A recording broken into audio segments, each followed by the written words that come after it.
Hi everyone, welcome to my short video about how to use Canva Pro Photos for free. So we see here a photo, but if we use it, it's watermark with the Canva logo. So we can do this.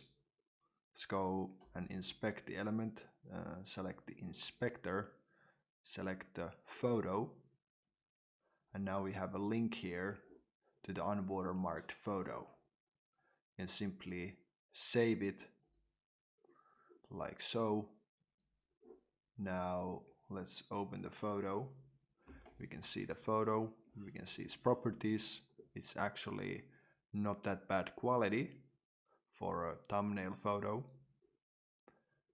And then we can simply upload the photo from our computer like so.